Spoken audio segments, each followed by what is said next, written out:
Alors je sais qu'il y a le sketch avec Monsieur Poulpe et tout ça, avec la prothèse à branlette et machin et tout ça. Je sais pertinemment que ça peut vouloir être fait peser, persuader les jeunes générations que voilà, c'est à faire comprendre, à machin tout ça. Mais en fait, si vous comprenez que ça peut véritablement cacher, que ce sont des systèmes de dérivation ultive qui peuvent véritablement cacher des programmes de recherche et développement beaucoup plus anciens que vous ne le pensez, que la cybernétique, les humanoïdes, etc. sont dans les tuyaux depuis beaucoup plus longtemps, que ce ne sont que les versions tentées d'être présentées au public qui concernent en fait les versions les plus matérielles, mais pas les versions les plus indéfendables du point de vue bioéthique. Hein. Je peux vous montrer toutes les autres vidéos justement sur les robots assemblés sur des tissus artificiels. Hein. Donc là tout de suite on est beaucoup plus sérieux quand même. Hein.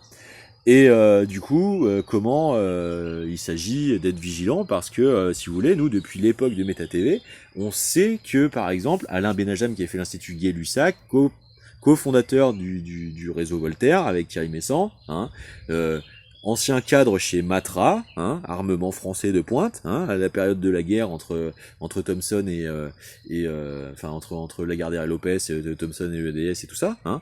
Bon, on a des gens qui nous expliquent que déjà à la fin des années 80, invités dans les cellules communistes et tout à visiter les complexes militaires ou industriels à l'est et tout. Il y a un siècle et demi de décalage de développement technologique entre le civil et le privé. Moi, je le sais parce que avec les potes qui faisaient des recherches en histoire des sciences, mes recherches perso, toutes les centaines d'heures d'échanges qu'on a eu, la mise en commun de nos travaux, etc. pendant des décennies, nous, on sait que, si vous voulez, à partir de la guerre mondiale, il y a eu des effets en fait de privatisation de la recherche et de dotation de budgets conséquents en fait permis par la planche à billets. C'est toute la véritable histoire derrière la fausse fin de vie de Nikola Tesla. En réalité, à partir de l'expérience de Philadelphie de 42 existe bel et bien.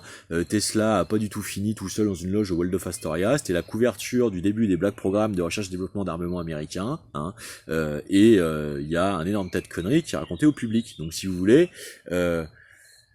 je suis pas un analogue de Tabibian dans sa maltraitance en couple à l'époque avec Tatiana Ventos par la FI qui se font juste écarter en tant que militants, machin, tout ça du mouvement. Je suis beaucoup plus fondé en documentation, en preuve, en validité de ce que je dis depuis des décennies. Et tout ce contexte-là, l'accession de Sarkozy, vous verrez que derrière Sarkozy, il y a peut-être encore autre chose et que il y a des niveaux, des stratifications en fait de tout ça qui sont censés fonctionner comme des porte-coupe-feu en cas de déterrage du poteau rose comme je suis en train de le faire, mais que ça peut être beaucoup plus surprenant que vous ne vous seriez attendu. Bon. Moi surtout je fais ça pour détabouiser toute cette merde en fait parce que le problème c'est que c'est le fait que ce soit tabou et que ce soit maintenu sous secret qui verrouille tout le monde dans ce déni de culpabilité et qui continue en fait d'avoir cette attitude de blocage, d'obstruction, de voilà, qui ne pourront pas détendre la situation car je n'accepterai pas de me faire déprédater mes données personnelles, mon environnement numérique, mon intelligence de développement de quoi que ce soit, je ne me satisferai pas de me faire systématiquement instrumentaliser, intercepter, maintenir dans une galère, passer une vie de galérien artificiellement parce que des potes d'enfance ont soit été dévoyés avant la maturité, soit parce que ils n'ont jamais été qui ils ont été prétendus, étaient tout à fait autre chose. Et si vous voulez, c'est pas parce que c'était produit et que ça a besoin de se verrouiller, de se maintenir à bout de bras en tant que système d'intervalidation, que ce que je vous dis est délirant, est infondé, n'est pas basé, n'est pas documenté, n'est pas parfaitement démontrable. Je dis pas que moi j'ai toutes les réponses, je dis que je suis dans une situation où je suis tout à fait en mesure de vous démontrer la factualité de la convergence intégrale de l'intégralité du faisceau de présomption. J'ai travaillé ces sujets longtemps avant d'oser ouvrir ma gueule, hein, et quand bien même je me demandais si ouvrir ma gueule était la meilleure chose à faire, les paramètres ont été poussés, m'y contraindre, hein, c'est-à-dire que on a cherché à égorger ma vie sciemment, quels que soient les génies de réadaptation, de résilience et de réinvention, comme dit l'autre connard, que j'ai été capable de mettre en place pendant 15 ans pour continuer de vivre, de faire mon chemin. D'accord? Bon, personne n'a vécu ça en France. Hein. Personne n'a cristallisé à la fois des réussites d'une envergure mondiale à chaque fois pendant ses diplômes, la cristallisation de 2 harcèlements présidentiels des plus pourris, des plus faussaires de l'histoire de la Ve République. C'est l'histoire en fait d'un mec lucide dans une dynamique de braquage qui a cherché à aller braquer les institutions pour répandre la corruption partout. Et maintenant qu'elle est là, tout le monde fait par avant pour faire comme si cette réalité n'était jamais arrivée. Or, tout ce que je suis en train de documenter, c'est la contextualisation précise, chronologique à partir de 2005, hein, et donc avant même l'accession de Sarkozy à la mandature. Tout ce que je vous dis est véritablement chronologiquement valide, contrairement en fait à son accès au pouvoir sur une base illégale et du coup violeuse du droit commun, et qui s'est servi de sa position ensuite pour essayer de superposer une réécriture, de réorientation complète de ma vie, de ma timeline, par un acharnement administratif, un pseudo-administratif,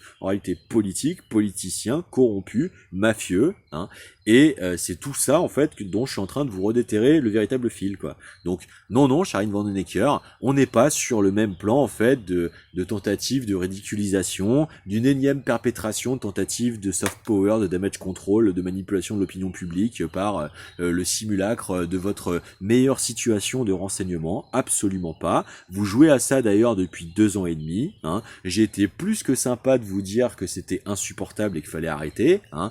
Vous voulez rien entendre, et ben maintenant je vais vous foutre le nez dans l'épreuve. Alors tout ce que vous aurez, c'est d'essayer de faire les bouches en cul de poule, de petits aéropages de services de journalisme de cours, de pseudo-journalisme, d'éditorialisme de cours, de suppléants en fait d'un régime illégitime et maltraitant, mafieux et criminogène. Et ce que vous ne comprenez pas en fait, c'est que je ne cherche pas le conflit, je cherche la détabouisation. Parce que il y a des vraies personnes qui en prennent plein la gueule par centaines de milliers, qui ne méritent pas ce sort, et dont l'ultra-violence qui leur est destinée ne vient que par les dénis et les verrous de déni de culpabilité des personnes qui cherchent à émettre les blancs-seings et perdurer le fer de ces systèmes de dégénérescence corruptionnelle. Donc chaque personne dans cette chaîne est responsable du fait que ça dégénère. La solidité des éléments présentés, elle est censée vous ramener à la raison. Point.